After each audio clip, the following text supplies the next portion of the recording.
7 months ago, veterinarian Jeff Woodhouse left the city lights behind and moved to the central Otago countryside. He spends a lot of his day driving between jobs, and this morning is no exception. Viper, a prize stag, escaped from a local farm last year. He's finally turned up just a few kilometres down the road, but his antlers have grown so big that he won't fit into the trailer. So Jeff's been called in to perform a serious procedure.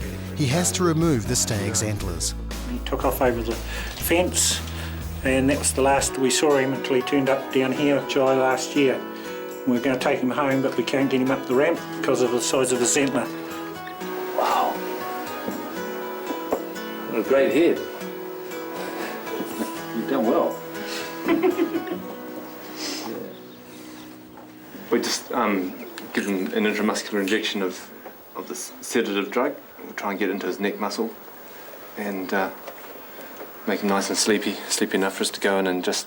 This is hard antler. This is been let grow out, and so we'll be able to saw it off without problem. Just a bit of sweat, but Stan will do that, so it'll be okay. My job's just to get him on the ground. Viper's a big boy, weighing in at 200 kilos. Having tasted almost a year of freedom, he needs to be approached carefully. There we go. How fast is that, Jeff? 15, 20 minutes, I think, with him. Jeff's worked with deer before, and he's taking no chances with Viper. That would be a pretty handy piece to have.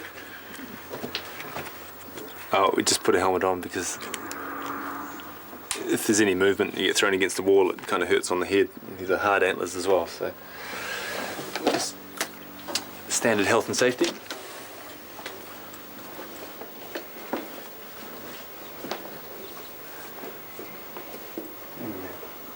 Even though his eyes are open, Viper's out for the count. This is hard antler, 1 year's calcified growth, which should have dropped off. Because there's no nerve supply, the stag feels no pain. Well done. Very good. Wow. Bit of weight there, George. Certainly is. That was a totally painless procedure for the stag. It's been done so that in order that we can travel him from one property to another at a time when he's got a hard head on. It's not ideal, but it's just the way circumstances worked out, so this is what we've had to do, and I think it's gone very well. He's a very calm stag anyway, which is nice, but it's been a totally stressless procedure for him.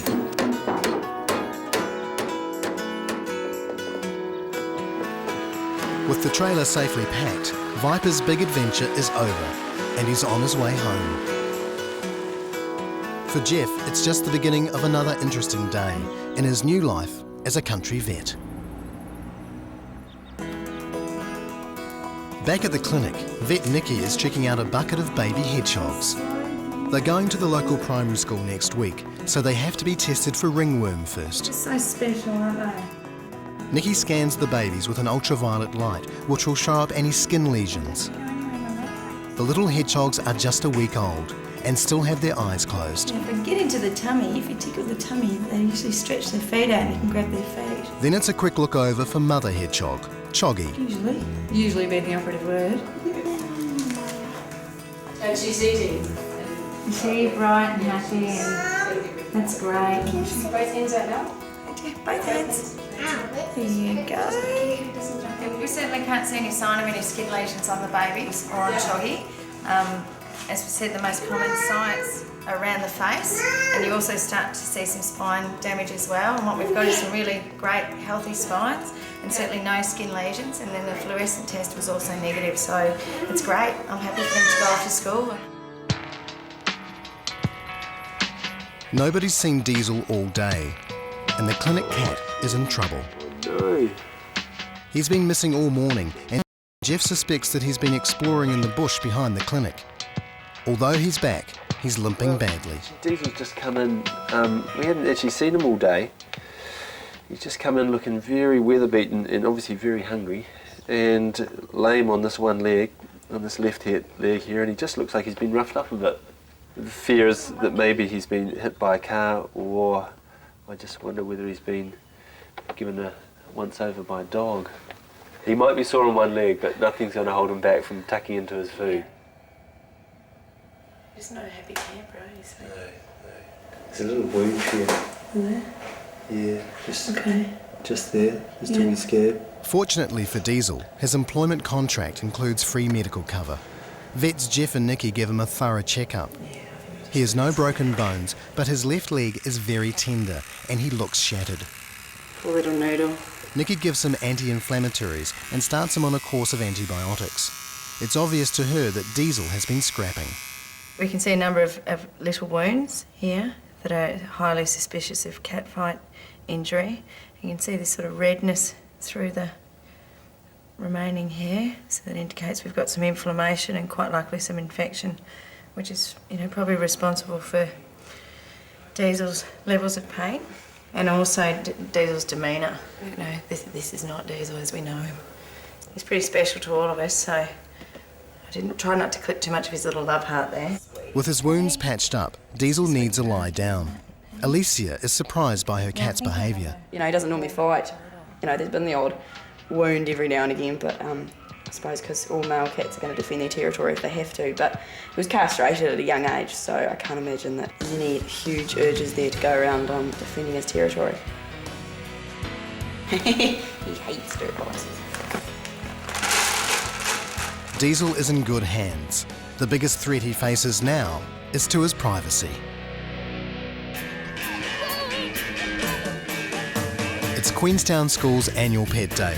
Jeff's been called in to judge the event, and he's amazed by the diverse range of species on show. Do you give him his food at all? He likes his food? Good eater? The Pet Day attracts some very unusual animals.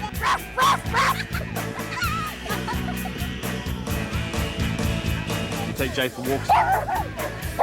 Josh, and get out and about. Right. The school's been holding a Pet Day for 19 years, and everybody has a lot of fun. Oh, that's a very old dog, isn't it? He looks very healthy though. You're obviously looking after him very well. It's exciting for most of the animals, a day out with your mates, and just a little bit scary for others. And how old is Lucy?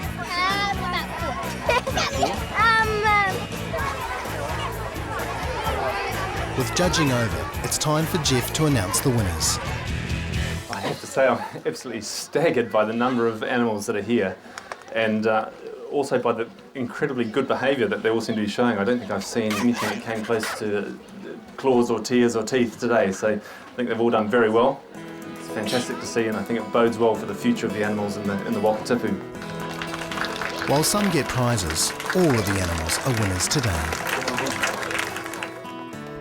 Back at the clinic, Diesel is starting to feel a little better after a big sleep, but his leg's still sore and he's constipated. All right, beautiful. You want to go out, don't you, mate? Hey? So yesterday you just went berserk when you picked him up. Oh, okay. You want to hand to him? Get around the front side. It's bloody sore, isn't it? He is sore. Super duper sore, aren't you, mate? It was a bit distressing to see him so not himself. Diesel's an old hand. He knows the surgery routine all too well. Okay, so his temperature's come down, which is good. He's much more comfortable, which is good. We just need to start him on some oral antibiotics. We'll give him some more anti-inflammatories today as well, and then just see how he goes over the next couple of days. But if he continues to improve like this is great. Jeff's paying a visit to Closeburn Station. A herd of alpacas has just been relocated from Christchurch. They're settling into their new location, but the change of climate is causing some minor problems.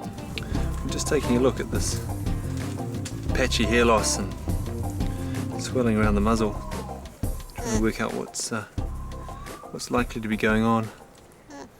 It almost has a fungal look to it. I wouldn't put it past this to be a little bit of just dermatitis because he's damaging his muzzle all the time, going for the sweet stuff, but taking the hard knocks on the way. That's exactly it. Is he grazing there more than any of the others, do you feel? Well, I just happened to notice him because he's the most friendly one. Right. Yeah. You sort of look for him in the paddock. but very delicately goes up and nibbles the tops of them. Should self-resolve. I'll just keep an eye on it. Okay. And apparently, one of the males is proving particularly hard to socialise. This guy has a nifty party trick, just for new vets. Oh, yes. What's that called on film? It stinks. Oh, Lord. Well, it's pretty ripe. It doesn't look like much, but believe me, if this camera had smell, we'd know that we've been spat at. This is where we throw them in the pond, or what do we do? Right, home for a shower, I'd say. Jeff's been initiated into the alpaca fraternity. Although he doesn't know it yet, he'll be back here for an emergency call-out before the end of the week. After a quick shower, Jeff's faced with a slightly unusual case. A hawk that's been hit by a car. I don't want to see it suffering if it's buggered. You know. Yep, okay. Pupils are good. We're just going to cover that head up. I think his wing's been clipped though. If you have a look at his wing. Yep. The hawk is a raptor, which simply means carnivorous bird. His wing's actually quite, looks quite sore. Just for now, I'm just going to keep his head covered while I examine. A hawk's main diet is roadkill, possums, rabbits and hedgehogs. As our roads get busier, a lot of them are killed by traffic. He's quite a healthy bugger. Yeah. Cover him up? Easy we can you cover his face up. Yeah. You should let go of that. Just give it a good... Just unhook each one individually. Jesus. Later that night, Jeff's x-raying the hawk to assess the extent of the damage. This is an unpaid job, one of the humanitarian services provided by country vets throughout New Zealand. Fortunately, the bird is totally out of it. It's not aware that Diesel was here. With the bird unconscious, Diesel can't resist taking a closer look. There's something moving in here. I just can't quite work out exactly where it is. While the hawk has been a protected species in New Zealand since 1985, this time Jeff's work has been in vain. The hawk's injuries are too severe. I think it's a process you've got to go through to make sure that you're not missing an opportunity, and it just, unfortunately, this case didn't come off. Although it's getting late, Jeff's day is not over yet. An urgent case has just arrived. Hi there. Hi. Right. What's this one's name? Katie. Katie, yeah, okay. Got a good gash underneath. Oh, that's a beauty, isn't it? 13-year-old Katie the Jack Russell was walking on a lead when she was attacked by a larger dog. She has some nasty bites around her neck. Of course, she won't back down. I wouldn't think she'd back down either. You know, Jack Russell said they're 10 foot tall and bulletproof, you know. Hey, Katie, can you let me have a little look at that? Quite a good wound in the sense that it doesn't look like there's too much deep tissue damage to it. It's more the skin that's been ripped open. Oh, okay. It can just heal naturally. No, it'll need to be stitched. Oh, okay, yeah. But dog bites, they can be tricky little things sometimes because it's a bit like the tip of the iceberg. You know, what you can actually see is often only the start of the damage. Mm-hmm. We're just going to get a couple of injections. I mean, nothing compared to the teeth you just had. So she won't too much about it. Just focus on other things, sweet. Jeff gives Katie antibiotics to ward off infection. She'll be back tomorrow morning to get her stitches. Put you down, sweet. You can just walk out there. So you tomorrow morning? Yeah, Okay. Great. Right. Yeah. Thank you very much. That's great. Appreciate it. It's Saturday morning and Jeff's on an emergency call to Closeburn Station. This baby alpaca, known as a cria, is only 3 months old and she's poisoned herself. Little Rosie has been eating toot leaves. Toot is New Zealand's classic poison plant. It's highly toxic to many animals, including sheep and goats. In fact, a large enough dose could kill an elephant. So this little girl's not very well. You know, as with most poisons, you know, by the time you're showing some symptoms, it's been digested. It's in the small intestine. It's in the system, and so therefore we're behind the 8 ball. Rosie's owners noticed that she was acting strangely yesterday. The toxin's been in her system for 24 hours, so Jeff needs to minimise the effect of the poison quickly. He's treating the cria with a mix of activated charcoal and water. Doctors treat human poisoning in much the same way. Yeah, she swallowed that. Yep, feeling it go down? Yep. The fine particles of charcoal present a large surface. One 50-gram dose has the surface area of 10 football fields. Yep, swallowed that. We've given the charcoal to help try and slow any more absorption, but to be honest, by now the poison's in the system, so it really just needs to be metabolised and got through, and it becomes a nursing thing.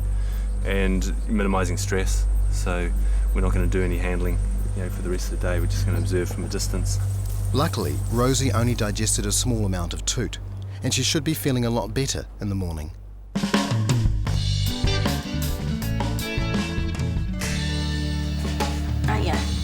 Back in Arrowtown, Diesel the clinic cat is feeling much better after a good night's rest. After being confined to quarters for 24 hours, he's keen to patrol the borders and check out his territory. But his leg is still pretty stiff, and he's really not feeling 100%. In fact, he's decidedly grumpy. It looks like the outside world may have to wait for another day or two for Diesel's return. This is Zeke. He's a little donkey who may not have long to live. We had grave fears that we were going to have to put Ezekiel down, and that didn't make us very happy at all. Zeke has a misshapen hoof that's just kept growing. He's having trouble walking and is in a lot of pain. Okay, we're going to give him a sedative. Jeff's already taken x-rays and sought advice from a donkey sanctuary in England. Today he'll attempt to trim back and reshape Zeke's hoof and give him another chance at life. Right, so we just do a bit of... just work through this for starters and make some ground. Even with the donkey sedated, it's a physically demanding job. Oh, I'm trimming through all this excessive, overgrown, curly hoof, just trying to get a semblance of shape back to it.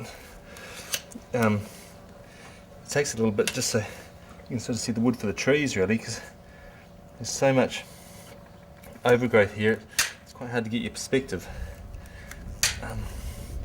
We're getting there. Trainee nurse Julie is helping out. Be a good boy, be a good boy. Come on, be a good boy.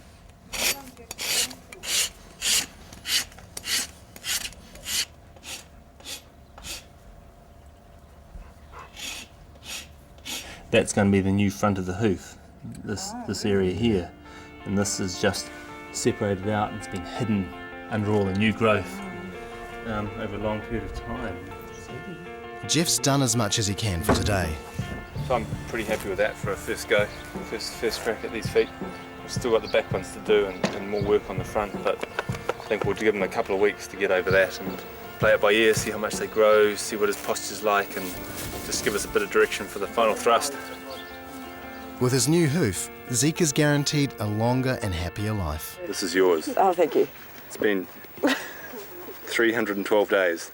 Oh, for God's sake. Grafted into the inside of my palm. It's Sunday, the end of another busy week at Remarkable Vets. This is the one day of the week that the clinic is closed. It's a chance for Jeff to unwind, and he's about to do that in a spectacular fashion.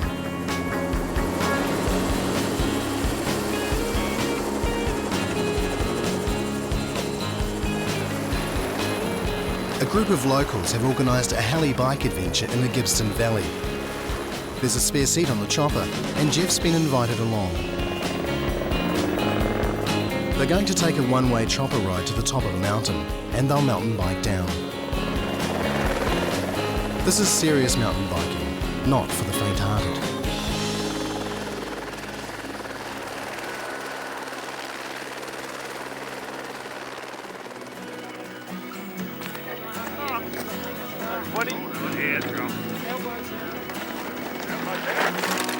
While Jeff is a multi-sport athlete, he doesn't have much time to train these days. In fact, he hasn't been on a bike for years.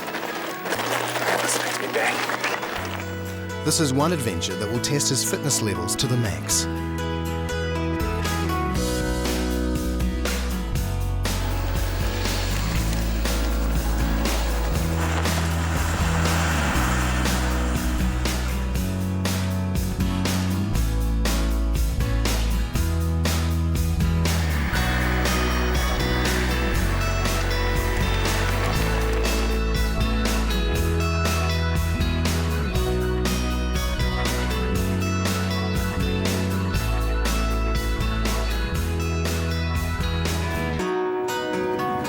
2.5 hours later, they're back in wine country, the Peregrine Vineyards.